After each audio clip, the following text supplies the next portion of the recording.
Sistem saraf. Apa itu sistem saraf? Sistem saraf adalah suatu struktur yang terdiri dari komponen-komponen sel saraf atau neuron. Sistem saraf bersama-sama dengan sistem hormon berfungsi untuk memelihara fungsi tubuh. Pada umumnya, sistem saraf berfungsi untuk mengatur, misalnya kontraksi otot, perubahan alat-alat tubuh bagian dalam yang berlangsung dengan cepat, dengan kecepatan sekresi beberapa kelenjar endokrin. Sistem saraf dibagi menjadi dua, sistem saraf pusat dan sistem saraf tepi atau perifer. Sistem saraf pusat dibagi menjadi dua, yaitu otak dan sumsum tulang belakang. Alasan mengapa manusia tidak ingat masa kecilnya sedikit demi sedikit mulai terkuak, khususnya yang terjadi pada periode sebelum berumur 3,5 tahun. Saat dilahirkan, manusia memiliki sekitar 86 miliar saraf atau neuron di otaknya.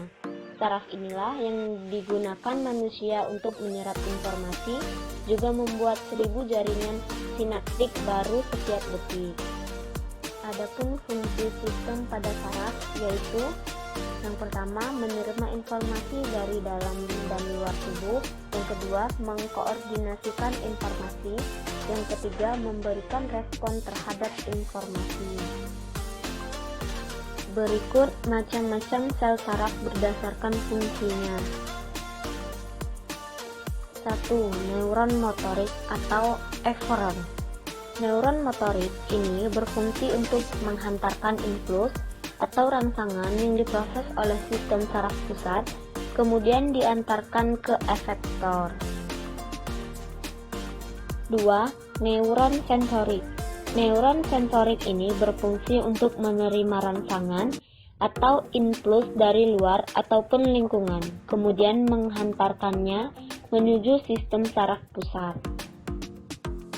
Dan yang terakhir, yang ketiga, yaitu interneuron atau asosiasi, yaitu sel saraf yang berfungsi sebagai perantara sel saraf afferent dengan efferent. Contoh cara kerja sistem saraf. Yang pertama, dimulai dari misal mata melihat itu sebagai reseptor, yaitu impuls diterima, kemudian diantarkan oleh sel saraf sensorik masuk menuju sistem saraf pusat untuk diolah, kemudian diantarkan melalui sel saraf motorik ke efektor untuk memberikan efek.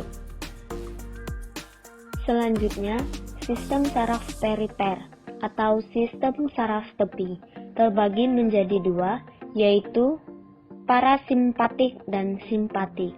Cara parasimpatik menyempitkan pupil mata, sedangkan simpatik melebarkan pupil mata. Parasimpatik merangsang sekresi kelenjar ludah, simpatik menghambat sekresi kelenjar ludah. Kemudian, parasimpatik memperlambat bronki di paru-paru. Simpatik merelaksasikan bronki di paru-paru. Kemudian, parasimpatik memperlambat denyut nadi. Simpatik mempercepat denyut nadi. Kemudian, parasimpatik merangsang aktivitas lambung dan usus. Simpatik menghambat aktivitas lambung dan usus.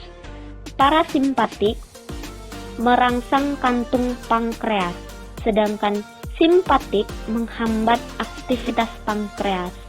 Parasimpatik juga berfungsi meningkatkan empedu, sedangkan simpatik merangsang pelepasan glukosa dan hati menghambat kantung empedu.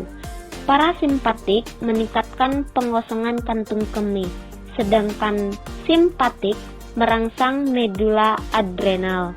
Parasimpatik berfungsi ereksi genitalia, sedangkan simpatik menghambat pengosongan kantung kemih dan meningkatkan ejakulasi dan kontraksi vagina.